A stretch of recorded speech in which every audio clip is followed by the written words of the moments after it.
What's up guys, my name is Asian Psycho and I will be bringing you guys the 6th chapter of my Exploring the Arsenal series with me, Asian Psycho, aka Toe Sniper 98. And this will be the first chapter and about 3 chapters to actually have some variants in it. So yeah, this will be the first episode of the MP5 family.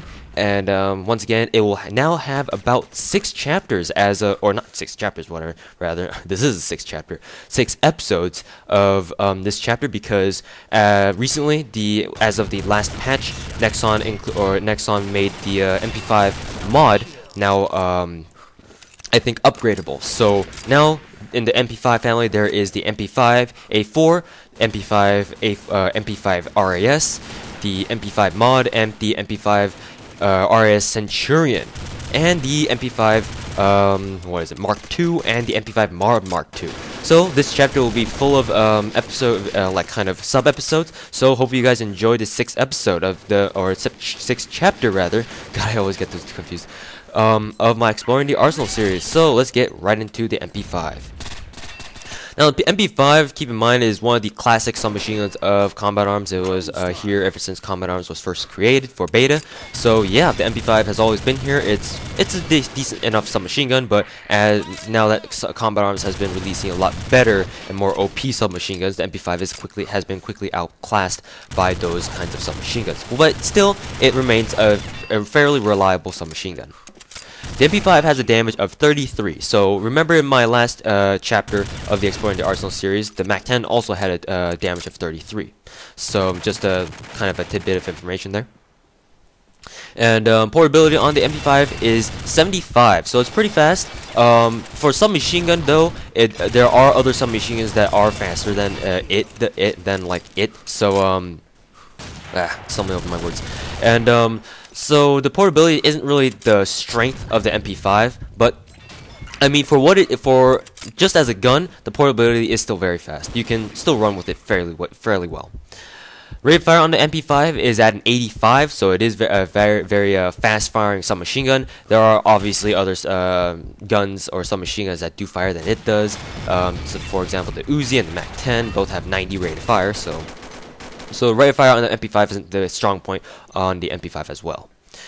As for its accuracy at 67, I mean, for submachine gun, like I keep saying, accuracy isn't really that important because with the scope on it, that's a nice headshot by the way. With the scope on the submachine gun, you're not really going to use it for long range, so in that respect, it's not really that important. However, this is where the strength of the MP5 comes in. At a recoil of 63, this makes the MP5 one of the best controlled submachine guns in the game. Even though my review on the recent VB Blargh LPO2 says that the recoil is at a 62 for that gun, I feel like the MP5 is one of the best submachine guns for recoil controllability, and this still stands to this day. So once again, the recoil on the 65, despite having a great 1 point more recoil than the Blargh, it's still very controllable. That's one of the best kind of points about the MP5. Now moving on to its recoil spread. The recoil spread is, I think, one of the lowest in the game. Because of its controllable recoil, which I'll get to in a second, the spread on the MP5 increases at the slowest rate of nearly all submachine guns. Right now I can't name any other submachine guns off the top of my head that can beat the MP5 in the time that it takes for the MP5 to kind of go to its full spread while spraying. Recoil kickback on the MP5 is equally good as the spread. The kickback on the MP5 is very low, so while you're spraying and moving around, you're really not going to feel your MP5 kind of move around in your hands a lot. Moving on to its recoil controllability. Now, like I mentioned before, the MP5's strongest point is the fact that it can be very easily controlled. This submachine gun has a very high controllability kind of ability, so what the hell, redundancy, and yeah, you're gonna definitely enjoy that about the MP5. Because of that, you don't really have to control your shots while with the MP5. In that respect, the MP5 is very forgiving, so you can spray at middle range and still reliably hit your mark. Moving on to its center speed, or actually the Tapfire ability first.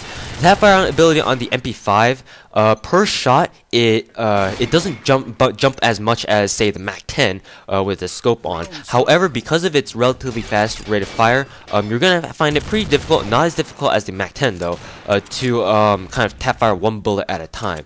However, the in-scope recoil on the MP5 behaves in such a way that if you were to scope in on an enemy's kind of lower chest and go full auto while scoped in, then you will about, I would say 60% of the time, the recoil, in-scope recoil on the MP5 will take it straight up to the guy's head. So yeah, you have a decent chance of getting a lotto with the MP5. While scoped in, that is. Now moving on to its center speed. The center speed on the MP5 is very fast. Whilst jumping around, like bunny hopping, you'll notice that your crosshairs will return to its normal size very quickly. So in that sense, it's very good. Moving on to its reload speed. Reload speed is standard for a submachine gun. Because the MP5 is one of the first submachine guns you unlock when you first start the game.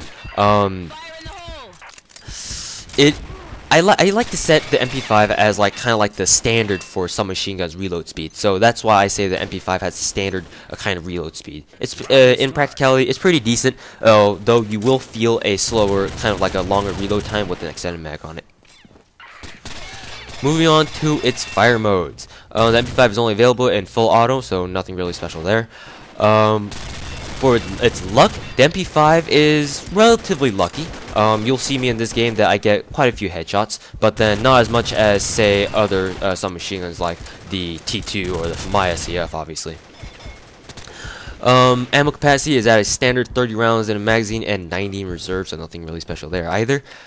For its key physical characteristics, I mean, it looks like a submachine gun. It has a short barrel. It's got a well, in this game it's got a fixed buttstock. In other games such as Call of Duty, it might have a foldable stock. So, I mean, but then the basic gun frame and the gun design of the MP5 is characteristic amongst all games, and Combat Arms is no exception. Moving on to its muzzle noise. This is what I kind of like about the MP5. I like guns that kind of like sound really deep and low, and not really like kind of really high pitched, because it kind of irritates my ears a little bit, and because of the fact that enemies can hear me if nothing else is going around. So the MP5, it has a very low kind of deep sound to it. So I like it. I like that. I don't know if you guys like your guns to sound like really deep and low and kind of awesome like that, but I do. So it's good for me. Attachment options. You can attach any kind of modification to your MP5, sights, suppressors, or magazine modifications. Fireteam worthy? No.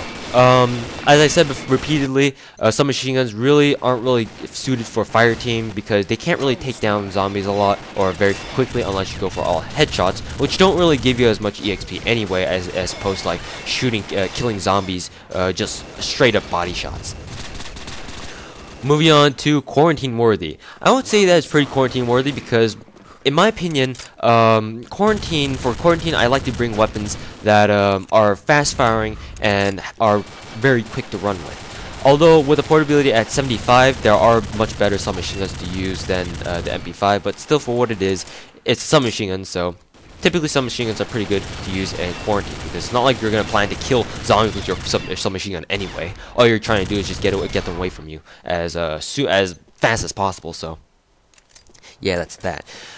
As for my frank personal opinions, the MP5 is a very good gun to start off with when you first start Combat Arms because it'll set your precedent for what you will expect for a submachine gun. And right here is a perfect example of its Tapfire ability. It's pretty good for a submachine gun, except since it's a submachine gun, it has a very big damage drop off. So I don't really recommend that you try it. And yeah, so like I said, the MP5 is a very good starter submachine gun. It'll set your tastes for what you want from submachine guns, and yeah, the MP5 is a very good submachine gun to kind of start off with in that respect. Now for my final rating, the MP5 at close range has about I'd say about an 85, because although it is meant to be a close quarters kind of gun, the rate of fire and the kind of damage the DPS, the overall DPS on the MP5 is slightly lacking. It can kill people really quickly if all your bullets hit your target. But if you miss even a few shots, it may or may not feel like it takes an eternity to take someone down. So I just wanted to let you guys know about that kind of aspect. So that's it for the close quarters combat kind of capabilities of the MP5. Moving on to its middle range, it actually surprisingly performs kind of rather consistently. So I'm gonna have to give this about a 73 on the MP5 at middle range. And at long range, you can put a scope on the MP5 and you can Tapfire with this. So I'm gonna have to give this about a 40, much better than the MAC-10 or the Uzi. So that's for sure. So our final rating comes out to be exactly 66%. So it's about where I want it to be for the final rating. The MP5, like I said, it's a very good starter weapon for you beginners out there. So hope you guys have enjoyed my MP5 chapter. We'll be moving on to the other variants of the MP5 next. See you then.